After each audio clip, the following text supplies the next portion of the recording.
네, 가장 중요한 글로벌 이슈를 점검해드리는 글로벌 이슈 주민, 오늘 도움 말씀 주실 분 바로 모셔보도록 하겠습니다. 오늘 도움 말씀 주실 분은 박춘호 주식투자연구소의 박춘호 소장입니다. 소장님 안녕하세요. 안녕하세요. 네, 앞서서 이제 마감 시황 살펴봤는데요. 이 부분에서 코멘트 주실 부분 있으시면 전해주시죠. 예, 지금 뉴욕 증시가 조정을 기다리는데 좀처럼 조정이 오지 않아서 네. 지금 조정을 기다리는 전문가들이 좀 초조해하는 것 같습니다. 그래서 그 때문에 과열 논쟁이 조금씩 커져가고 있다. 네. 이렇게 과열 주장론이 좀 그 목소리가 높아지는 것 같습니다. 그만큼 지금 증시가 아주 강하다는 거죠. 그래서 오늘 브라이전이 1% 넘는 강세를 보이는 것은 이제 조정의 약간의 그 빌미가 신호가 아닌가라고 생각해 볼 수 있습니다. 왜냐하면 네. 고배당주기 때문에 그렇죠. 대개 조정일 때는 위너주들이 이제 차익 실현이 나오고 그다음 이제 루저 고배당주가 오히려 이제 또 자금이 그쪽으로 몰리는 이런 현상이 나오는데 개별 사업부 매각엔 개별 재료인지 또 그러한 그 하나의 신호인지 분명치 않습니다. 네. 그렇게 강하지가 않거든요. 그래서 그것 때문에 지금 시장은 여전히 강하다. 조정의 기미가 별로 없다. 그리고 그만큼 지금 과열 그 논쟁이 커진다. 이런 건데 지금 모든 그 악재들이 다 호재로 지금 다 둔갑했습니다. 그렇습니다. 네. 이탈리아 국민투표 부결되면은 8개 은행이 파산 위험에 직면한다 이런 그 전망 보고서도 있었습니다만은 전혀 개의치 않고 있습니다, 지금. 그래서 이것도 역시 지난번 그 트럼프 당선 당일날 마찬가지로 네. 야간에 그 얼간이 전문가들이 급히 매도했던데 그게 아침에 일어나자마자 급히 환매가 들어와 가지고 시장이 바로 반등해 버렸습니다. 네. 그래서 이것이 이제 악재가 호재로 다 둔갑했고 가장 중요한 것이 지금 금리 인상이 트럼프 당선 이전까지만 해도 주식 상승 랠리의 가장 그 헤드윈드 걸림돌이다. 이렇게 봤는데 지금 이게 그냥 그 하나의 테일윈드가 돼 가지고 네. 지금 금리 인상이 오히려 경기에 필요한 것이다. 왜냐하면은 자금에 대한 수요가 그만큼 강하기 때문에 거기에 대한 비용에 대한 지불해야 될 비용이다. 당연히 인식한다.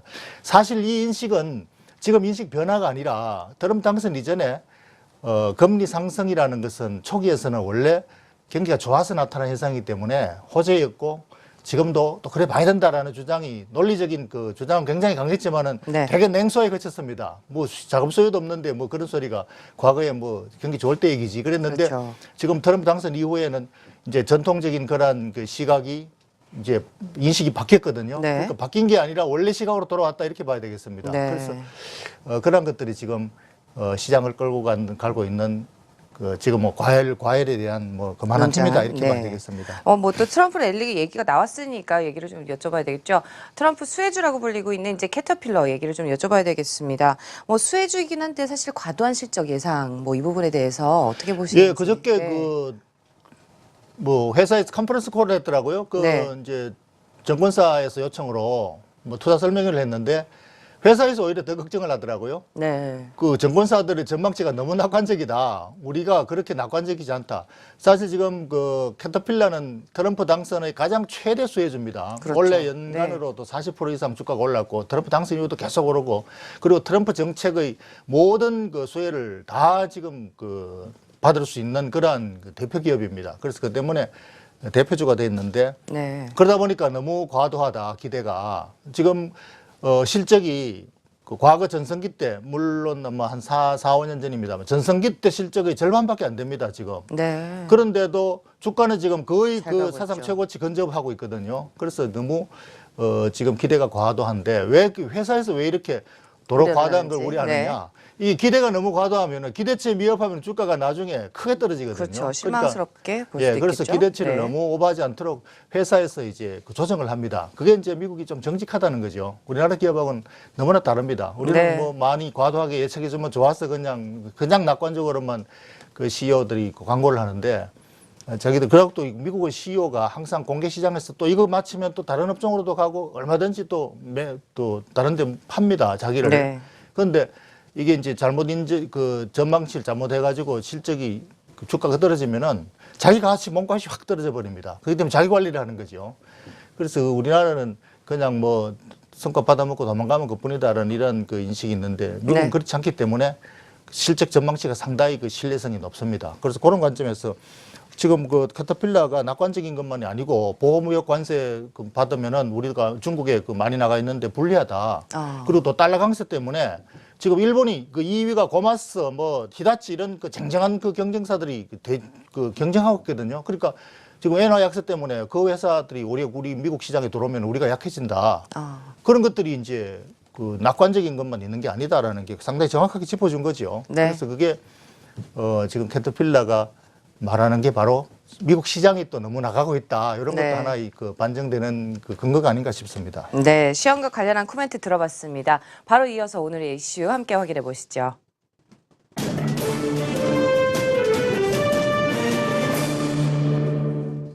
네, 멈추지 않는 아마존 오프라인 편의점에 도전장을 내밀었다고 합니다. 또 아마존이 이제 새로운 사업을 시작을 했어요. 사실상 온라인 전문 기업인데 이렇게 또 편의점 사업 이런 쪽으로도 진출을 하는 오프라인 사업에도 진출을 한다고요. 예, 그게 굉장히 지금 좀 획기적으로 받아들이고 있습니다. 이 오프라인점으로 그냥 진출하는 게 아니라 네. 신기술을 접합 융합해가지고 지금 노라인 노 캐시어.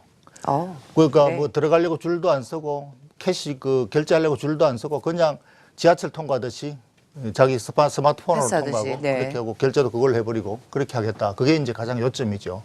그런 혁신 점포로 이제 왜냐하면 식품점이라는 거는 아주 그 작은 마진입니다. 식품회사는 3% 마진 영업이익을 가지고 네. 치열하게 경쟁하는 데거든요. 근데 거기 이제 시장 진입한다는 것은 굉장히 어려운 겁니다.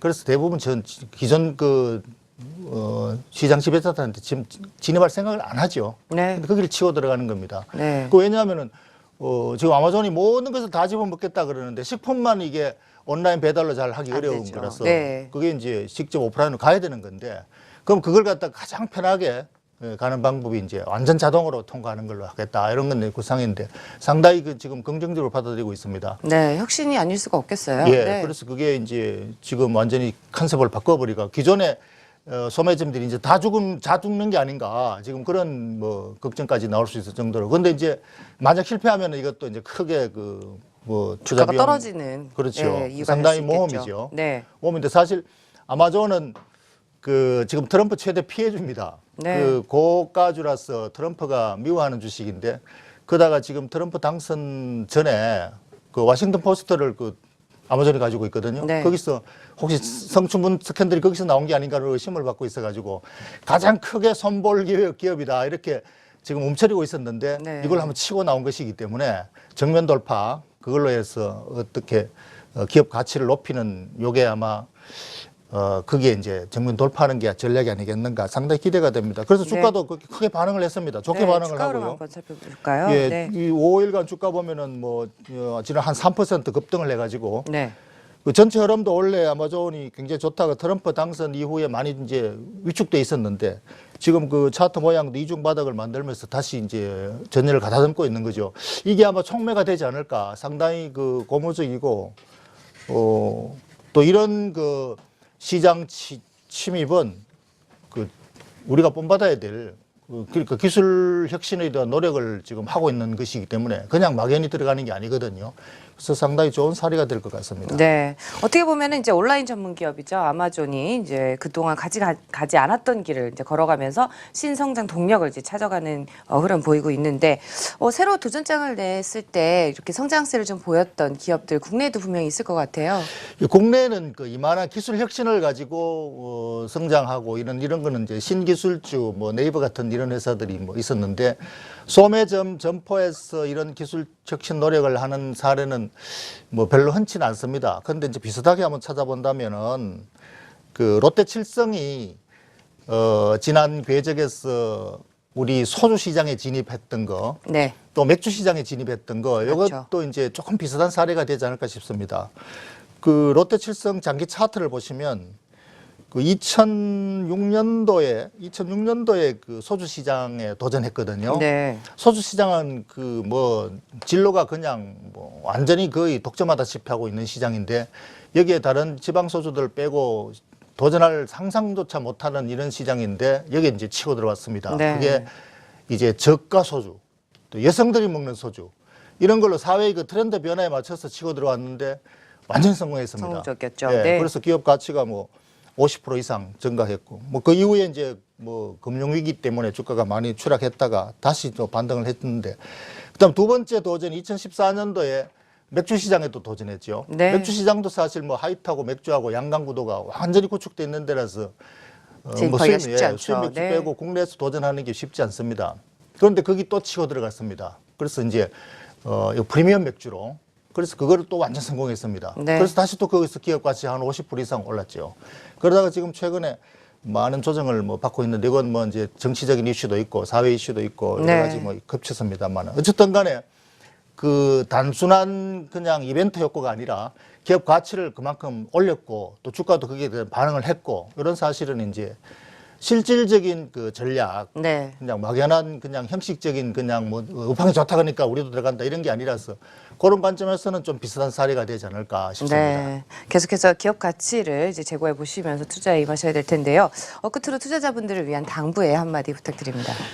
예, 그래서 신사업 진출한다 이런 그 이슈가 기업 가치를 과연 올리느냐 이런 부분에 대해서 이제 그 우리가 우리나라에서는 이렇게 가짜가 많습니다. 그 중소형사들이 뭐 화장품이 잘 된다 그런데 화장품업계 우리도 진출한다 그러니까 네. 신사업 진출한다 이런 공시를 많이 하는데, 중소형사들이 이런 공시하는 거는 조심하시고 가급적 사지 마십시오, 주식을.